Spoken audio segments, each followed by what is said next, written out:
Ladies and gentlemen, welcome back to the Daily Carry Podcast, episode 92 today. Boy, were we going to have a fun conversation today. Got some things queued up for the Daily Scroll. We haven't done a Daily Scroll in the past 3 episodes. I guess kind of if you count that range episode where we scroll through the one video that was actually from our podcast. But we haven't done a Daily Scroll in a while, so we're going to have some fun with that. How are you feeling this morning, sir? I'm feeling great. I said in the last podcast I was coming on the downside of a migraine. I've been 48 hours without a headache. I feel frosty. I'm looking at you. You almost look clear right now. Wow. Almost. Now I still got to do the vision thing, but I feel good. How many fingers? 3, 1, 4. No, I'm doing good. Let's Awesome. go. Let's rock. Let's You got a gun there, so I'm excited to. Yeah, here's some stuff for you guys online. Let's talk about some stuff first and foremost before we go too far. And I started that whole thing on me. I thought that we were on the set cam. That was dumb. But anyways, forgive me if you're watching online. They couldn't see you in your camo anyway. Yeah, that's right. They couldn't see me. And the reverse camo on this matches, man. I could just get lost in here. You see this? An elk Pretty would cool. walk up on you now, even though you're there.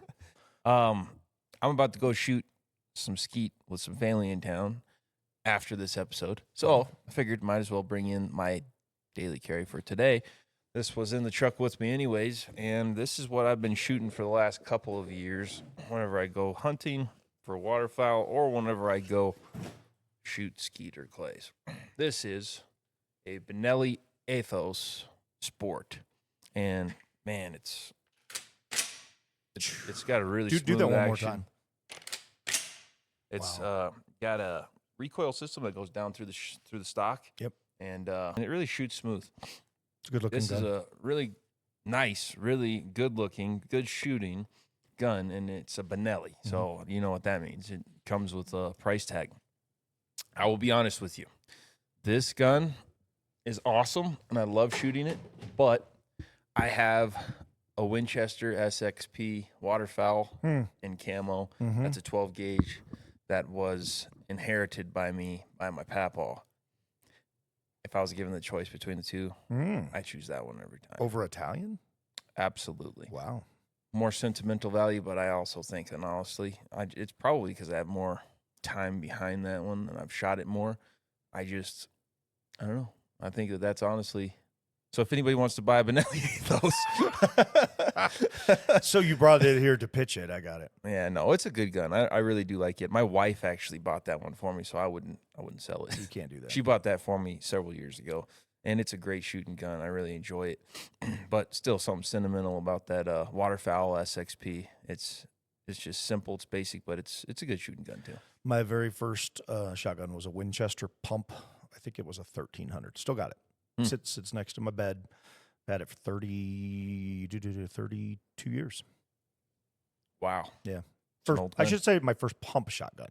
My dad did leave me, allegedly, although I've never shot it, did leave me a gun that's still in my Does Winchester or Remington make the 1300? It's a Winchester. I'm pretty sure. I'll It might be. I don't know. I think it's a Defender 1300. Interesting. Is it a short barrel? Yeah, it's Pistol a pump grip? action. It's not a pistol grip. It's like a it was kind of like just a cheapy shotgun. It's like the Remington 870 without a tactical anything on it. As we both sit here. Yeah, looking up Winchester 1300 like it actually matters very much. Yeah, no, you're right. It's Winchester 1300, highly regarded pump shotgun produced from 1981 to 2006. 2006. Yeah, I got it in 93 going into 4. So that's how long I've had it. Yeah. It's a good gun. I put a lot of rounds to it. Never had a failure, never had a problem. We have something in common that I didn't know. My first shotgun was actually a pump shotgun as well. It was not a Winchester, but it was a pump shotgun, youth model in 20 gauge. That was a Remington. Yeah, very cool. I still have that, and it's fun. Can't go wrong with pump. So far, no. Not very much that can go wrong with it. Yep. Unless you don't have a hand to be able to rack it. That's maybe not a then funny you get to joke. do the Schwarzenegger rack. Let's Let's scroll so they don't have to. do this. Let's scroll so that they don't have to. Let me cue up the set cam. Here we go. Oh man, that's fuzzy. Let's try the other set cam. That's a little better. All right. Daily scroll. Let's put it on the screen here and get scrolling. So Save some heavy hitting ones though, but some fun ones. We had, while you're pulling it up, we had a turkey crossing this morning on Founders that brought all 4 lanes of Founders to a dead standstill. And I realized that turkeys don't care about traffic. They don't move. They don't care what you do. They just stared at us. There was 9 of them. And it's pretty rare to see one that's actually been the victim of roadkill. Yeah. But I saw one the other day. Did you really? Yeah.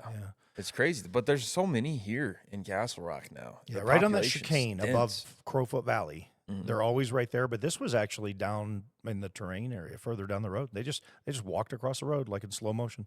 Yeah. I mean, dude, we were backed up. Seriously, probably backed up a half mile waiting for. I think the one guy was ready to dust one of them. He was getting fidgety. Well, I think it is still spring turkey season right now, so maybe he could have. It was to be fair though, there was a bus full of kids. Oh, if that guy had hit it, it'd be on Fox News tonight.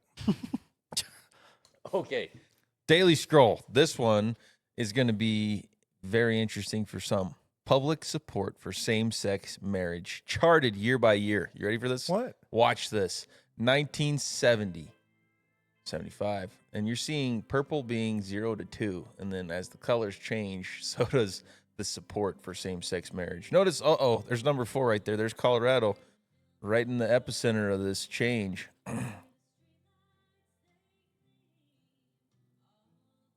Crazy, man. We're only talking about 15 years now. 20 years, 25 years. South Carolina still holding out. Oh, they're lost.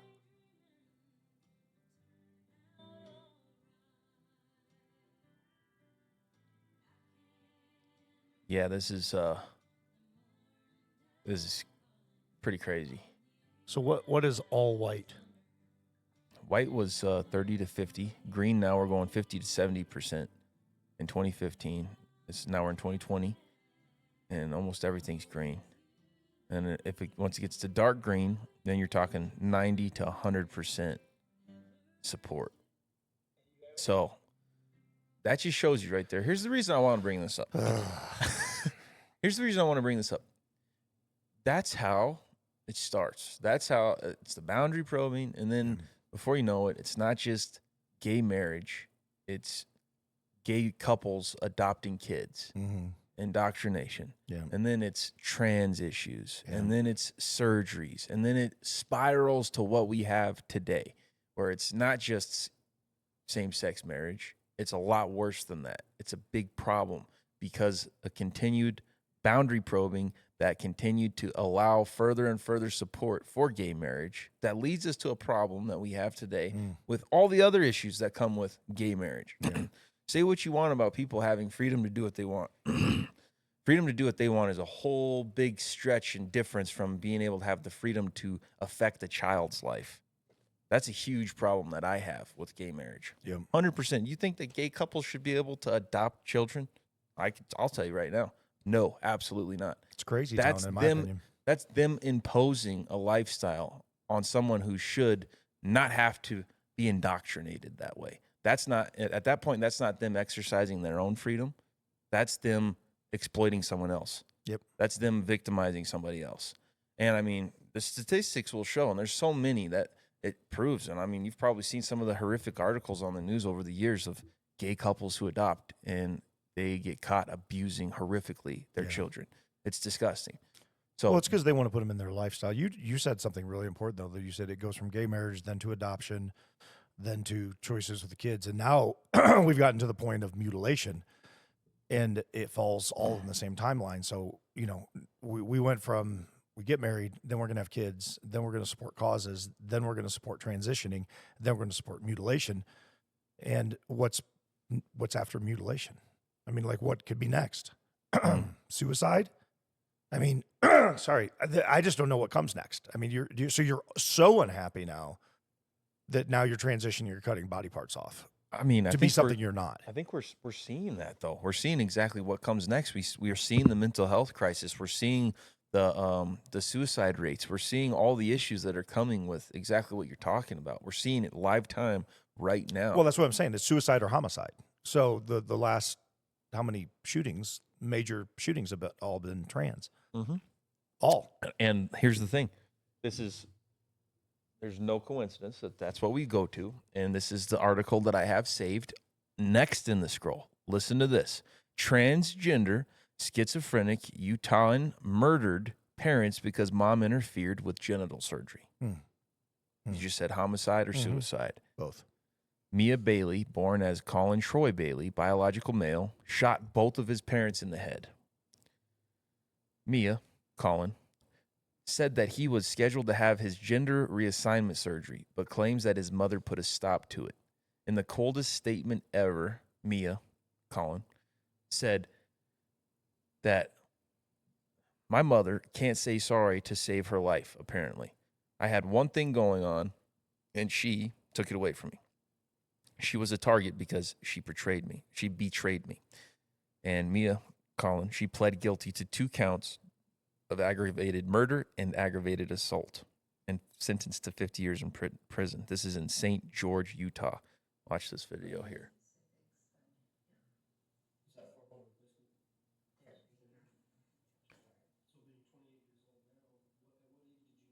You want to know the specifics, but yeah. Is that hormone replacement? Therapy, yeah. So being 28 years old now, at what age did you know that you wanted to transition? I mean, since I was born, but the earliest I can remember is 2. Did your parents know prior to that?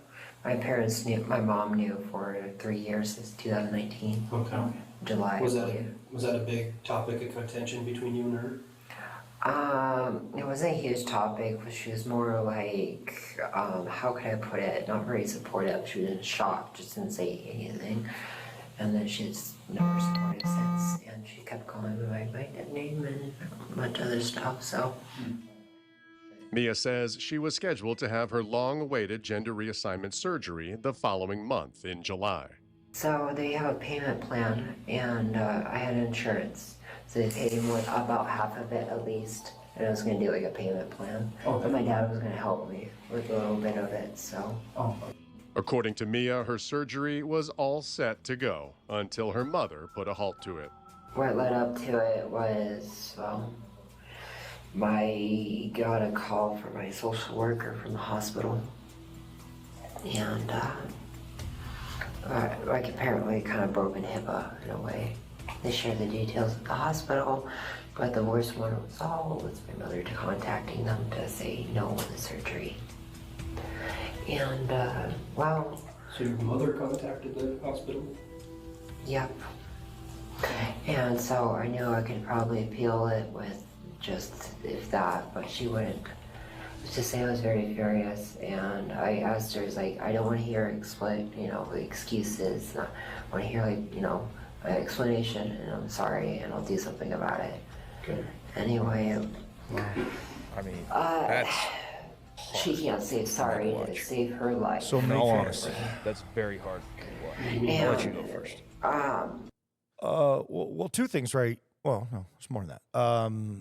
Bullet point quick. Still living at home, seemingly. Dependent on parents financially, seemingly.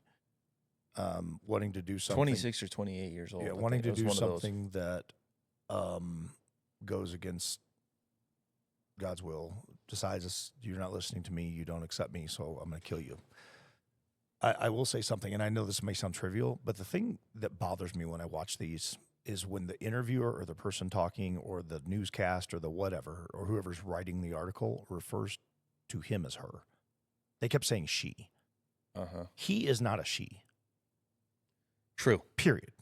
Agreed. And every time they say she, it validates in his mind. It validates a delusion. It validates a delusion to him. Mm-hmm. Every time you say she. Now, if he was born Colin, I think you said, and wanted to be called Mia. Okay, cool. You want to change your name. That I don't care so much. I mean, it's a little weird. You want to go to a girl's name, but at the end of the day, some people change their names. They don't want to be associated with the past. They don't want to be associated with the history. Maybe they just don't like their name. I can move past the name thing. I can't move past any of the rest of it. It just bothers me when they say she, when you know it's a he. Like that gnaws at me. It does. I just think it affirms to everybody out there. We're acknowledging she. No, that's a he. That's Colin. Yeah. I mean, this person murdered both of their parents, shot them in the head. They, at some point in their life, they were failed by society, but we're talking about an adult. So they have failed they've not only been failed by society, they've failed to grow up. Yeah. They've failed to actually accept their own identity, then failed to accept responsibility to the point of that ending comment. It lets that evil that's behind all of this bleed through whenever she couldn't apologize to save her life. Yeah. Talking about somebody that you just killed. Yep. That you just shot in the head. And that's your mother, the person that literally birthed you and raised you. That is some serious evil behind the scenes there to cause a person to behave this way and to cause a person to have no remorse in an interview as they're talking about their murdered parents. Yeah. Do you think that, no, stay on you, because you can answer. Do you think that the comment, she couldn't apologize to save her life, was metaphoric, or do you think that was by design? I think it was intentional and by design. Yeah, me You're too. talking about people who literally throw a fit if you call them by the wrong pronoun, and you don't think that they're weighing their words and they know what they're saying. I think that they're a little more calculated in some of these instances than people probably give them credit for. I think there's an ellipsis in the middle of it. That's why I was asking. She couldn't apologize, ellipsis, to save her life. Oh, yeah. I think so, too. I think that that's exactly what she was meaning. And I think he. It, they, them. Well, am I going to make you mad over here because I'm being politically correct? Mentally unstable. I'm not being politically incorrect. I'm genuinely confused whenever I watch a video like this. This person presenting themselves as very feminine, presenting their entire body language as very feminine. Mm-hmm. It's very confusing. Imagine, I'm 29 years old. Imagine a kid watching this. Yeah. They probably don't know difference between what is that? Yeah. What is that? You know, there's a funny story about my nephew that he got in an elevator and there was a trans in there. He's like, he was like 2 or 3 years old. He got in an elevator. He just looked up at him. And then his countenance just changes and he kind of shrieks and he's like, and he says it, I think it was my dad or maybe my brother that's in there with him. He says, "I'm freaking out." In front of the person. It's hilarious, man. So, I mean. But what does that tell you, though? It tells you that this is not normal. A 3-year-old can pick up on it. Yeah, not normal at all. But, man, I think that, here's the thing. Sometimes they genuinely don't have anything to say because they know that they're wrong, and all that they do is just scream in circles, and they just scream the same thing. Whenever they're upset, they're angry, they don't know what to say.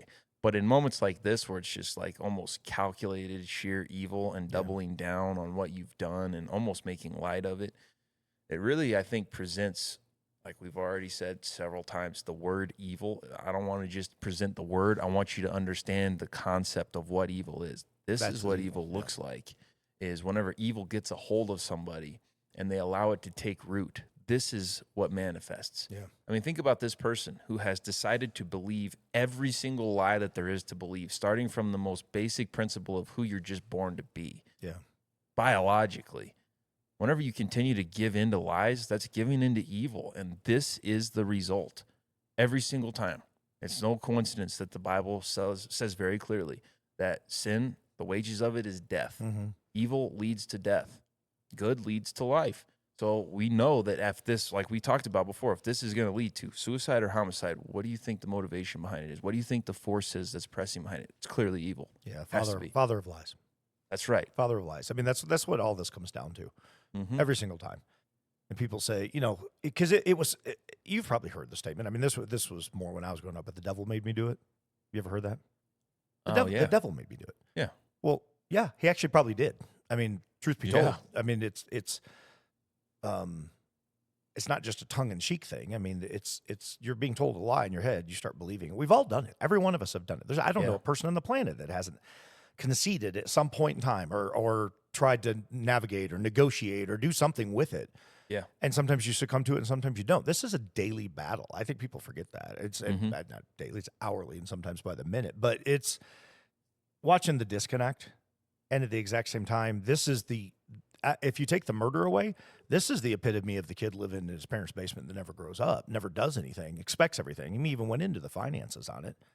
You know, my dad was going to help. Like, what? Okay, well, you got a parent problem too. Yeah. Not just your problem. You got parents that can't figure out which way is up.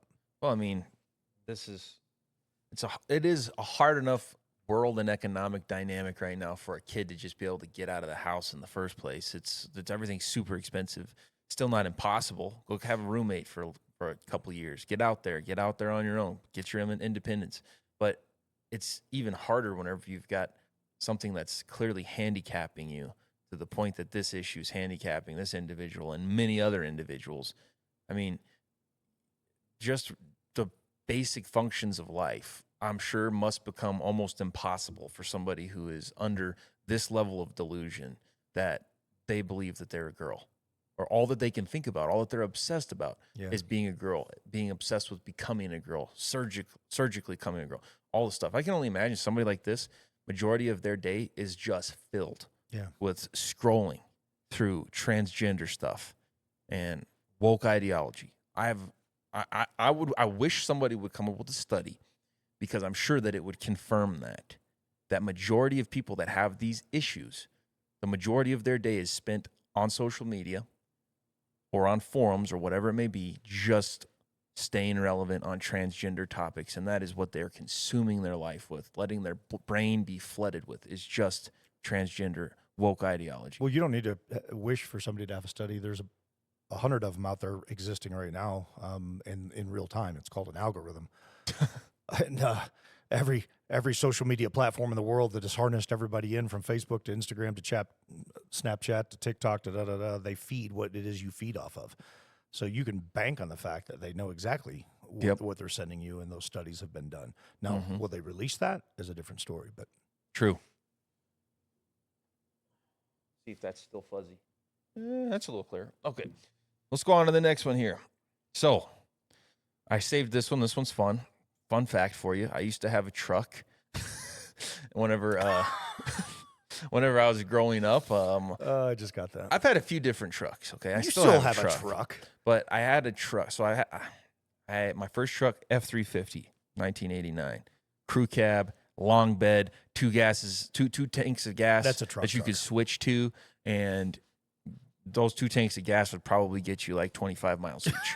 And then after that, I definitely made the mistake of not staying in America, and I got a Nissan Titan. That truck had all kind of issues, but that truck was fun because I had a Titan. You did? I did. didn't even know that. I had a in 2006. They made the longest bed, and I had a Pro 4X. I actually liked that truck. I didn't have a Pro 4X, but I had an 04 Nissan Titan. That was the first year that but it was a used, obviously. I got it years later, but it was lifted, 35s, had a Banks exhaust. I will say, I think that their V8 sounds specifically aggressive. I thought their V8 was great. It sounds great. The problem is the one that I bought, maybe not everybody has this issue. The one that I bought, transmission went out, crankshaft snapped in half. Oh, jeez. Differential went out, and it literally only had like 100,000 miles. It wasn't like it was a 300,000 mile truck. But it was one of my first trucks, lifted, and being a teenager, I put a bumper sticker on there. Can you imagine what a teenage dude who goes to the gym all the time put on his truck? I can imagine On a lot his of lifted truck. It said, "Lift it, fat chicks can't jump." That was the bumper sticker on my truck. And your mom didn't smack you in the back of the head? Oh, I'm sure she wanted to. Yeah. Yeah, that was that was I've got a sticker for the back of our Subaru Outback that says, "I'm not a lesbian. I just like the all-wheel drive." Oh. Well, that's for my wife. She drives the car. She's like, people pull up and look at me at the light. I'm like, yeah, it's a thing. It's a thing. Yeah. All right. Stigmas are I real. say that because that's what I immediately thought of whenever we're about to play this video, because this says the greatest sin on earth is being fat. Are you ready for this video? It's gonna keep you. It's gonna keep you on the edge of your seat a little bit. I'm already there. All right, watch this. Oh my gosh. Tell me this is real. So it all turned out okay. Oh. It turned out okay. Okay, because at first you're like, man, no way. And then somebody, a good Samaritan, comes by and snatches the rolling stroller from the traffic lane. But Bless that guy. I mean, Well, to be fair, she I did don't know lose if her this is footing. real. I don't know if this is real, whatever, but She did lose her footing. You know, I saved this for comedy, okay? I'm not being serious here. I saved this for comedy, and I don't know. This could be an AI video. The comments are hilarious. I'm not even going to pull them up. But this isn't it. I just thought this was funny. Okay. There is a video, and we don't need to pull up because it'll take a minute to find it. But hold it in the memory bank, America, for watching this. There is a video of a guy, and I want to say, so he's moving a trailer truck combination. He's got a high-low and he's got a truck, and he's parked the truck and he goes to move the trailer with the high-low. And then the trailer starts rolling, so he jumps off to grab it. And then the high-low starts rolling, so he jumps back in to stop the high-low, but the boat trailer keeps rolling. And he's volleying back and forth between the two, and you can only imagine what ends up happening at the end. But it's an epic video. It's like that because the guy keeps falling, trying to run back and forth between the two. And he can't get either one of them stopped. And it's done to the, I think it's done to Benny Hill music. Like, dun, dun, dun, dun, dun, dun, dun. It's one of those funny theme music. But you just know, you're cheering for the guy the whole time. And it ain't going to happen. This one ended good. Yeah.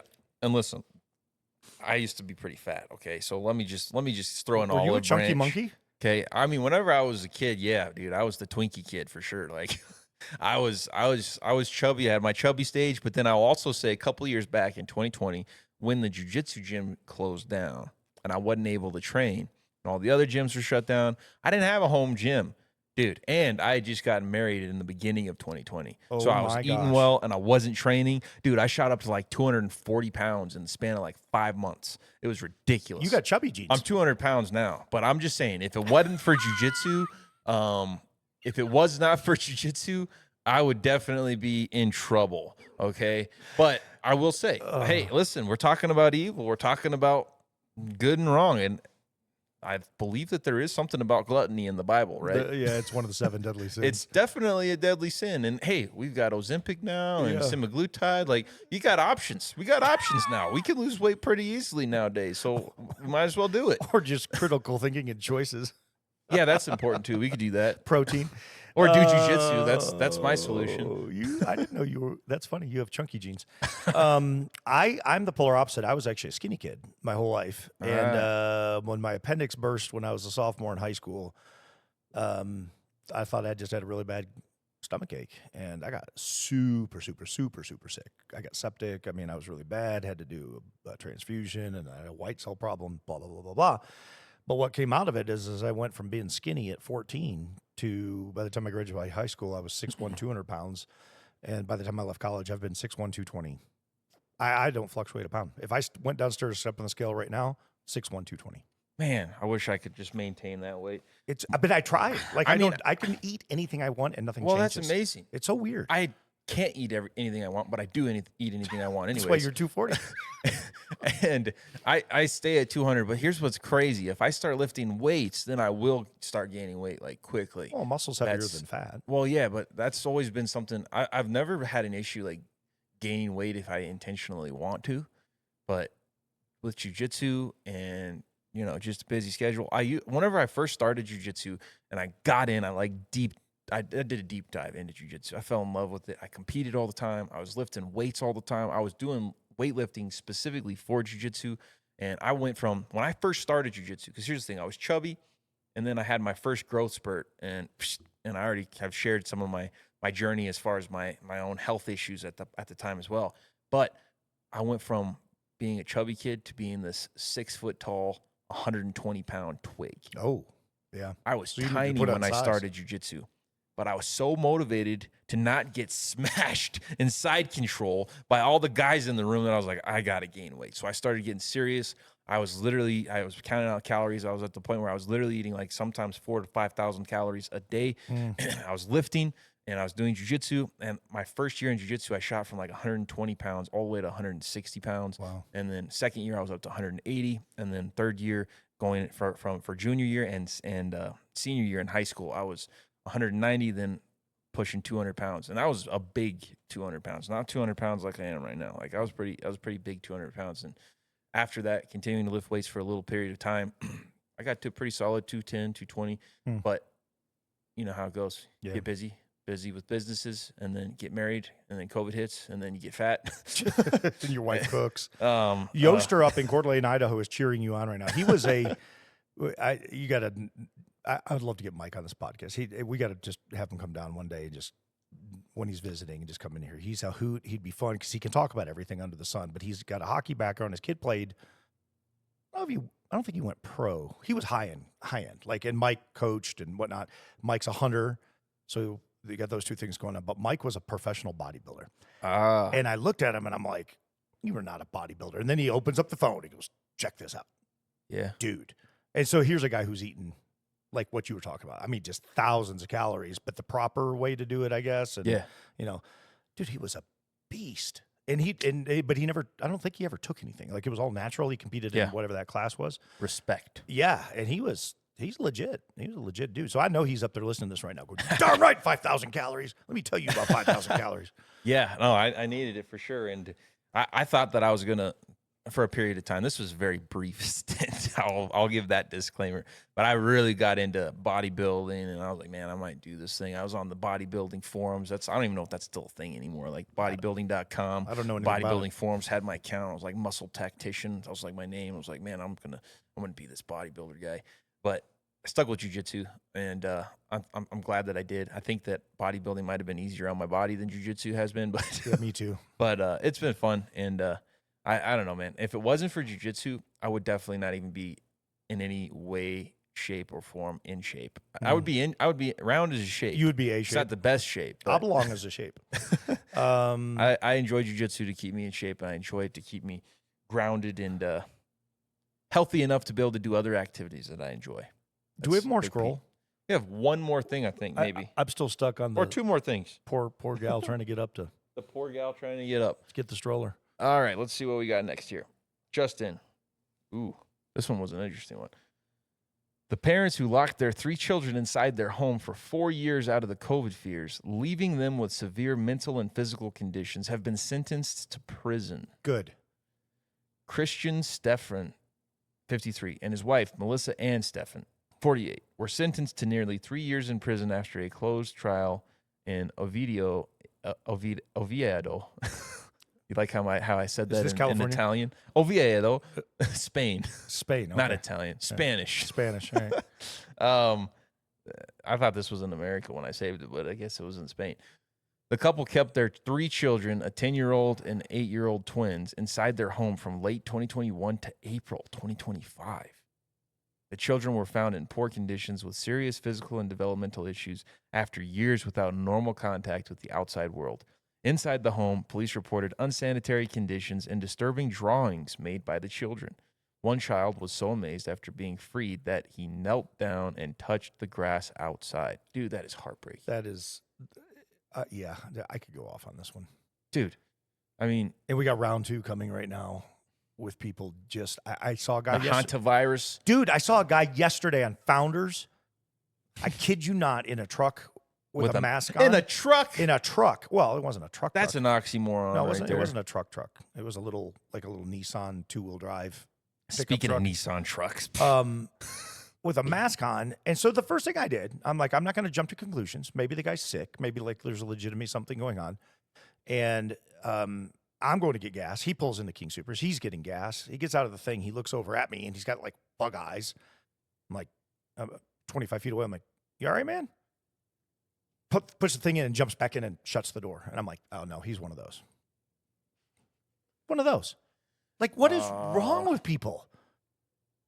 First of all, no, I'm not. I'm going to stand. I'm not going to go there. I'm going to leave it alone. But this is heartbreaking. This is sad because to keep their kids from getting a flu, they have now changed them for the rest of their lives, emotionally, mentally, trust. Who knows what's going to come from this?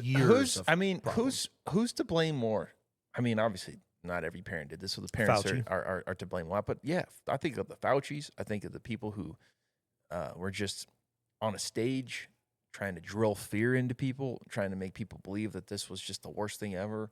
Hide your kids, hide your wife. You know, that's what it just was an extreme example of that. And these people, I don't know, man. I mean, it's hard for me to believe that there wasn't more going on. What do you mean? You know, there's probably a lot more to be. You mean in this household? Yeah. Oh, I'm sure there was. Yeah. There's probably a whole ton of mental instability going on. I have a feeling that there was more of an abusive situation going on than probably has even been discovered. But I don't know, man. That's just crazy. That's heartbreaking. I mean, the kid's so amazed after being freed. He That touches knelt down, grass. touches grass. Imagine being 8 years old or 10 years old, and 4 years of your life is just inside of a house. Yeah. No contact with other kids. No being able to play outside, climb trees, none of that. That's heartbreaking. Yeah. 4 years. That's not even life. That's worse than being in most prisons. Yeah. Just being stuck in your house. That's horrible.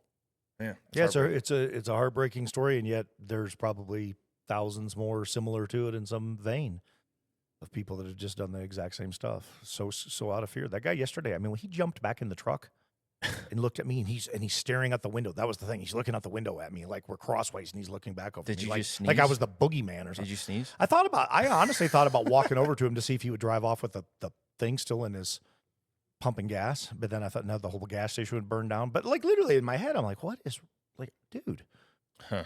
like we're just, I don't know. The longer I'm alive, the more I scratch my head and go, I don't get it. I just don't get it. I want to get it. I try to stay neutral. I try to look at both sides, but I don't know. But he's somebody's dad, somebody's grandpa, somebody's brother, somebody's son, somebody's something, impacts people's lives.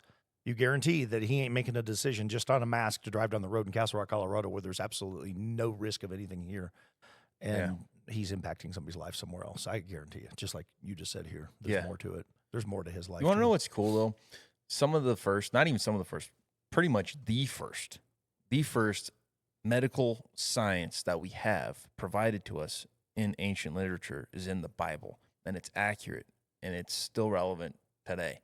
And a lot of history and a lot of medical breakthroughs are catching up to what's already in the Bible. Think about the scriptures that remind us that life is in the blood in Leviticus. And there was people still doing bloodletting literally not very long ago, trying to bleed out viruses and diseases, and then people dying because they didn't have that basic understanding that life was in the blood. They could have just opened the scripture and understood that. And also, there's all kinds of provisions in there for cleanliness and for quarantine, for what we've talked about in a lot of this of people getting afraid too much to the point of where they lock themselves in a room. Well, there's literally provisions in the Bible of how long to lock yourself in a room, and it's definitely not for 4 years. Gosh, I just think that that's interesting because we don't need anybody to tell us what to do. We don't need anybody to tell us, oh, there's this huge thing that's coming and it's going to kill a bunch of people. Go lock yourself in your house. If you're going to get sick, you're going to get sick. And if somebody cooks up a virus in China or wherever and it starts spreading, locking yourself in your house is not going to do anything. No, it's not. It's going to spread. It's going to do its thing. Live life. Don't be afraid. Yeah. Most likely you'll be able to build an immune system that fights back most of this stuff. If not, why would you want to live the rest of your life in fear? Yeah. Why not just live courageously, and just believe that God's going to take care of you? Yeah. It's pretty simple, actually. I agree. I think it's very simple. But we got one more thing on the scroll here. One more thing on the scroll. This one's awesome. This one hits home. I saw this a while back, and I wanted to save it and show it here. Josh Howerton shared this. I actually saw this first straight from I think Theo had shared this clip. But this is awesome. This is raw. This is powerful. And I thought that it would just really hit home for our podcast and finishing up the scroll today. So let's watch this video.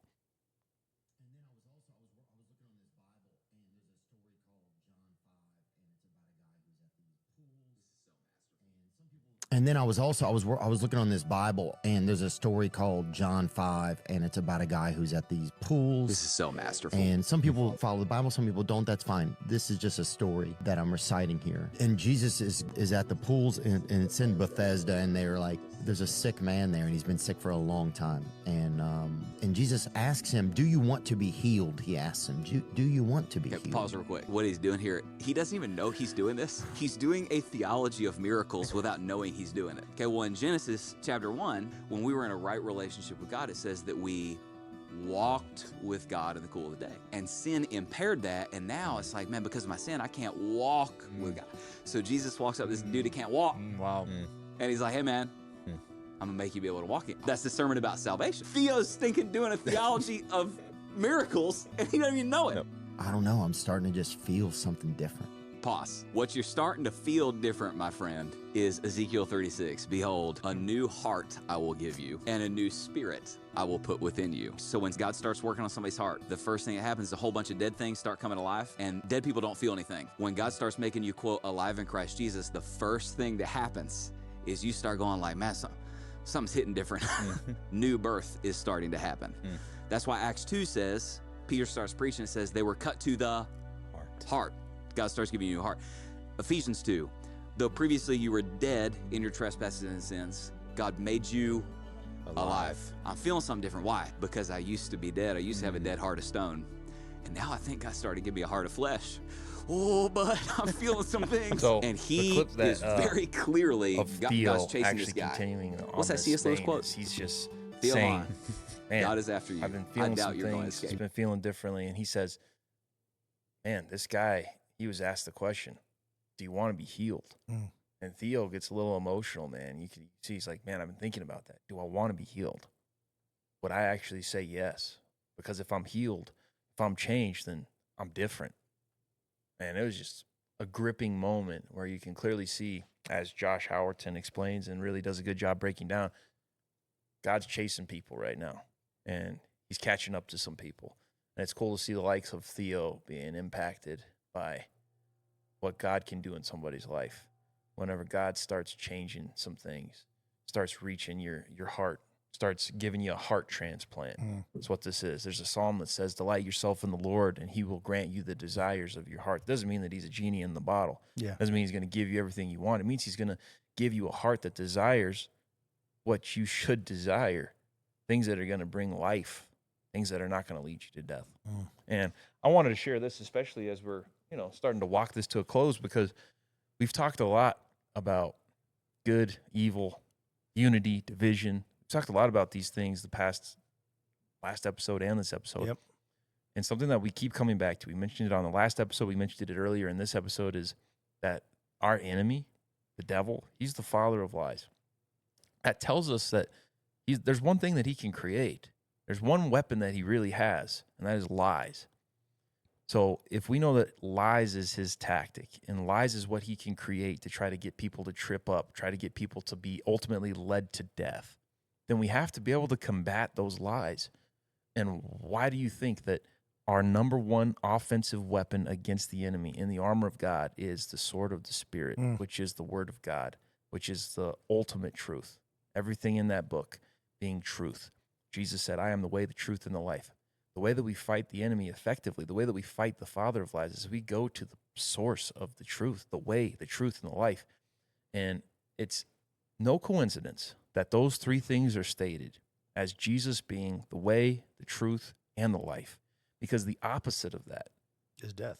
The opposite of that is death. It's lies. It's division. It's leading to death. It's the path to destruction. And you get led there, and you stay on that path by continuing to believe in lies. And in this world today, what they have done, what they're continuing to try to do, what the enemy is trying to do, is make normal lies. They're trying to normalize everything, trying to make it to where any and every lie is just normal. It's accepted. Oh, don't even question that. If you question that, you're the enemy.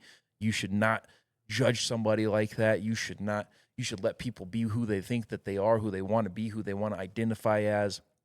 They're trying to get everybody to be forced into the category of having to go along with and make place for lies in their life. Yeah. And we, as being believers in Jesus, have to stand on truth and have to say, nope, that's a lie. You are not a girl, you're a guy.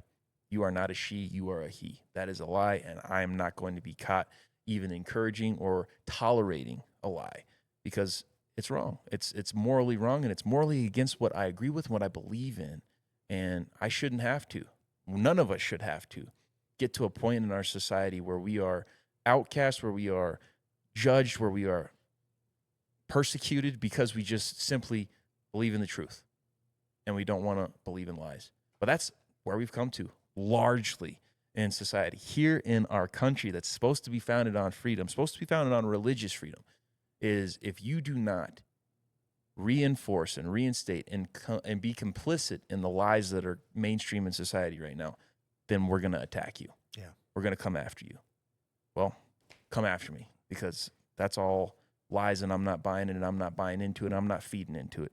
I know the truth, and the truth is life. Lies are going to lead to death. And it's my responsibility to stay consistent and stand on that and lead others to that, because I don't want to have any blood on my hands. I don't want people to be led to death. I want people to be led to life, and they're never going to be led to life if there's not people who are willing to lay down their own lives, just like Jesus did, to stand for truth, to stand for what's right, even in the face of real consequence, even in the face of real evil that can put you to death physically, but never spiritually. Right. To live is gain, to die is Christ. That's what I would encourage anybody listening to this with. That's well stated. I don't know where I saw it, but I saw normalize, the word normalize, but spelled as in the word normal, separated with the word lies at the end. Mm-hmm. Fascinating. I mean, when Yeah. you stop and think about it, Yeah. we normalizing lies. And it's so true. It's so true. We all do it. Again, we're all susceptible. It's just, how do you stand in the face of it? What do you look at? I put a truck video out yesterday that said, if we can't agree on the problem, we're never going to agree on the solution. And I don't know how many times I've said that in my life, triple digits, but I was talking to my buddy Brian, who's our pastor, yesterday about a topic on something. And it was funny because he says, if we can't agree on the problem, we're never going to agree on the solution. And if you think about our world right now, we can't agree on anything. So we can't get anywhere. And we're going to stalemate. We're going to be stuck in that constant revolving door. It's never going to go away. That to me, I don't know that that'll be the pure and total complete downfall of man, but I think the distraction therein, because it says when he comes, he's going to come when we're distracted, when we're not paying attention. Well, look at us right now. Getting closer, man. Getting closer. And I'm not just saying that tongue in cheek. Every day we're getting closer, but we are getting closer. People are distracted in a big way right now. Yeah. The guy yesterday in the little Nissan and the mask, he's distracted. People are distracted. Just people are distracted. And they're fighting over everything. We can't agree on hardly anything. And if you're not in my corner, then it goes back to the adage, burn down your city, or we're going to come and burn down your city. Yep. You're like, wait, what? So you're saying I have no choice? Yep, that's right. Yeah. That's where we're heading. Yeah. I mean, what's a synonym for distracted? Divided. Divided, yeah. Divided. That is what we are. Distracted, divided. And what's another synonym for that would be double-minded. How many scriptures do we have about being Yeah, it's good. on the same page, being united, being where we are focused on what truly matters? That's what we have to be called back to right now more than ever. And that's a big reason why I'm very excited for this coming May 17th. They're doing a 250, Rededicate 250 is what they called it, Rededicate 250, where they're rededicating America to God in Washington. Officials coming together to do that. And I think that that's incredible and that's awesome. And Lord willing, that's going to do a lot of good for our community, for our society, not because man did it, but because God can do it. And God can continue to chase people just like Theo Vaughn and whoever else. And it's not reserved for Theo Vaughn. It's reserved for anybody who decides that they want to choose it. True that. And I think that we can see a real turning to God in this country. I think that there's every opportunity for us to have a course correction. And big reason why God put it on my heart, let's not just let him do it in Washington. Let's do it right here. Yeah. And I mean, I hope that other people would follow suit and do something similar to this. But we're doing just a worship night here in the parking lot that same night, May 17th, this coming Sunday, 6:30 p.m. We're doing, I don't know if it's the 16th or 17th, so sorry, John and Lisa Anderson, if I get this wrong, but I know it's one of the two. They're doing a old-fashioned barn revival. Oh, that's awesome. Out at his place. Yeah, so, banjos and fun and guitar picking and all that stuff with old hymns. I need to know what day that is. If it's not on the 17th and it's not conflicting, I want to be there. Oh, for you'll sure. be there. Yeah, I'll send it to you. Yeah. Yeah. That's I awesome. want to say I think it's Saturday. I think it is. I'll double check it before we go. Dude, if it's Saturday, that'd be epic. Yeah. I'd love to be there for that. He's done it, I don't know, 3 years now. And it's just it's huge. People love it. That's awesome. Brian's come out. He spoke at, That's I think awesome. the last couple times. They get up on an old wagon, and he preaches from a wagon, and the band plays from a wagon. It's fun. Cowboy church. Cowboy church. It's fun. Dude, I love that. I think that that's absolutely incredible. And I mean, look at what God's called us to do here. We're having church in a jiu-jitsu gym on Sundays. I think that it's just people who choose him. It doesn't have to be a perfect setting with a perfect script or a perfect structure. It's just people who choose him and just want to do their best to give their best to God. And that can be anywhere. That could be in the middle of a parking lot somewhere. That can be in the middle of a field somewhere. That can be in a church building somewhere. And I think that it's very obvious that God's calling people to return to him, and people's hearts are beginning to get softened and turn to him. And I'm excited for that. I'm excited for what the likes of a Rededicate 250 could mean long-term for this country, because I truly do believe that if there's repentance and there's a turning to God, we could see a huge turnaround in this country. We could see a huge turning away from the division and the distractions and turning back to what matters most and turning to what can actually unite us and stop the fighting, stop the ridiculousness that is continuing to just plague our society.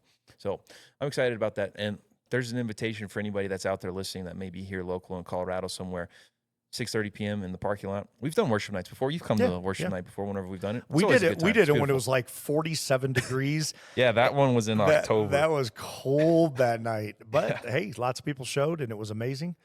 But that was an anomaly, because I want to say the day before, if I recall, it was like mid 70s. And then that day a cold front blew in. And boy, did it blow in. Yeah. But welcome to Colorado. Because today, for example, today will be 82 degrees and we will have snow 3 days this week. At least at nighttime. Take this vest off. At least at nighttime. Snow 3 days this week at the end of the week. Man. Yeah, well, this Sunday looks like we're going to have pretty good weather, so that's going to be good. Yep. It's going to be good. Yep. But a lot of exciting things coming up. We also have next Saturday the PPG Open Tournament, and then the Saturday after that we've got Gang Wars. We've got the Teams Suit Jitsu event coming up. And then after that, next month on the 27th, we have JWI, which means Jared Wayne Invitational, coming up. Jared Wayne Invitational 6 coming up, and that's going to be a huge flagship event, and we're adding a lot of stuff to this. And as I kind of teased and hinted at the last one, we're working on another concept. We're still kind of beta testing the name, but for people to get the idea, and I'm not afraid, people can go steal the idea if they want to, whatever. People are copying us left and right with the Pit Boss stuff anyway, so I'm not afraid to put it out on the podcast. But we are working on actually setting up a real life crossover where we've got range time in the field and we've got mats that are out there mobilized for us to be able to have different stations for competitors to be able to work through. Obviously, hand selecting a crew in the beginning to be able to run through these things safely with good discernment, and obviously good range officers that are there to help keep everybody safe. But different stations with different challenges and tasks, going from quiet to going loud, and hand-to-hand combat, getting the tussle and bustle of rolling with somebody and then having to go shoot different stations with movement. I think that we're on to something that's going to be a lot of fun, and it's going to be honestly a really good crossover to real life for people that are interested in combat sports, but also want to take it that step further to real life where you've got weapons involved in the whole entire dynamic, because it definitely changes things. And from our experience with Pit Boss Grappling, it seems to be a lot more captivating whenever there's weapons involved, especially suits, whenever suits are involved. But it's the I think it's a little bit of the movie element gets added to it, because there's a showcase. You get a little bit of the James Bond, John Wicky feel of stuff, but it's fun watching, pretty world-class dudes down there getting after it in the suits. It's legit. The no sub, throw the weapon and thing, to take it to the next level and go out and roll on a mat and get after it with live fire. Dude, that will be, that you're not onto something. That is something. Yeah, I think it's going to be potentially huge. And it's just going to continue to piggyback on the momentum and the concept that we've already built with Pit Boss Grappling. And man, we've got some other, I will keep some of the concepts that we have that we're figuring out to myself for now, but the next couple of Suit Jitsu events, just be ready, because they're gonna be bigger, better. We're adding to this thing in a big way, and I'm really excited about what the future holds and all that. And more importantly than any of that, I'm excited to continue to have a platform that's growing, that we can just keep on using it to turn and point people toward God. That's it. And call it cliche all you want, but I can tell you right now, without a single hesitation, that is my only motivation. Yeah. Is anything and everything that we have going on here, every single follower, every single subscriber, every single person that continues to join the conversation and enjoy what we're talking about on this podcast, what we're doing every day on the mat, and what we're doing in our events. It's all so somehow, some way, we can just point people to Jesus. That's what it's all about. And if we don't do that, then it's all for nothing, and it's all in vain. And I want it to be for something. I want it to be for eternal benefit. Agreed. I want there to be eternal consequences in everything that we're doing. Good. So, Lord willing, Love we're it. doing it all right. I love it. That I didn't know it. Now you've shared it. The world has heard it. We got to get after it.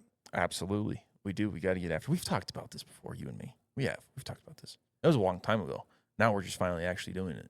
But Well, I'll tell you, I'm stoked. I'm excited. I'm ready. I know I brought this up on the last podcast. Nobody cares about my vision issues except me because I can't see anything. Last night I played hockey. I had a doubleheader, back-to-back games. I'm skating down the rink. I reach out. It's a breakaway. Guy throws it out onto my stick. Perfect pass. Sauces it between 3 different dudes on a breakaway. And by the way, this was during the Colorado Avalanche overtime, so we are in an overtime as well in our game live. I cut back across the zone, come across through the crease, pull it back between my legs, and I go to throw a short little lob over the goalie on a redirect, on a switch direct, and I looked down and I lost the puck. I couldn't see the puck. So for the first time in 57 years, Jared, in a hockey game, I looked down. I mean, I saw it, but it was a blur. So when you're and you always skate head up. You never look at the puck. But in this particular maneuver, I needed to know where the puck was because I kicked it back between my legs around the defender. And I looked down to see where it was at, and it got lost between his skate and the puck. I couldn't make a visual out of either one of them. And I'm like, all right, surgery time. wow, Time to go get I kid you not. man. I've never not been able to see the puck, even with fuzzy vision. And last night I was like, all right, that's it. I'm done. So there you go. That's next on my agenda. Yeah, let's do it. Yep. Because we got this Drive me new crazy. concept coming up. We're going to have to be able to start it I off gotta on be the able right to see foot. targets. Yeah. Oh, and it's so not bad. to mention, we seem to be shooting more on camera than we ever have anyway. So, I'm okay with owning. I can point and shoot. I'm okay with that. I don't mind. I mean, if I'm plugging a target and I can't even see it, I still actually feel pretty good about that overall. I had a competition shooter guy call me the other day. He goes, "Dude, I watched your video." He goes, "At first I was laughing." He goes, "And then I saw your vision stuff." He goes, "Actually, that was still really good. Like you would have put down the suspect." And I said, "Thank you. At least we got one person on my side." But in all joking, I really do need to get it. It's driving me crazy. Because I don't like wearing readers, and I think that was part of my headache problem too. So, gonna go to get it fixed, baby. yep, get it fixed. That's important. Next week, we have Gubernatorial Shootout episode 2 with Scott Bottoms Looking coming forward to out. And we will be shooting that this coming Tuesday, and we'll be putting that out. So everyone online, stay tuned. That's going to be an exciting episode coming out next week. And before we close out, I'll just go ahead and say this now so I don't have to say it at the end of the episode. If you enjoyed this episode, if you enjoy what we're doing here at the Daily Carry Podcast, if you don't mind, please give this episode a share, like, comment, subscribe, follow. That means a lot. We really appreciate your support, and we look forward to continuing what we're doing here and continuing on this journey that we've been on. And Micah, it is your turn to close us out this morning. All right, I'm ready. Father God, thank you for an opportunity to come together again. Just have a fun, lighthearted podcast mixed in with some sprinkles of things that we know that we are facing, and that is the father of lies and evil. I ask that you would be with each and every person that struggles against that, and just in their daily journey, how incredibly hard it is becoming in real time with social media everywhere and just absorbed into so many things. It's hard to know which way is up, but we know where the focus should be. I would ask that you watch over, as always, Jared and his family, everything that we're doing here, and my little baby girl out in the Straits of Hormuz, and all the people on the front lines protecting our nation. It's in your son's name I pray. Amen. Amen. All right. Till next time. Till next time.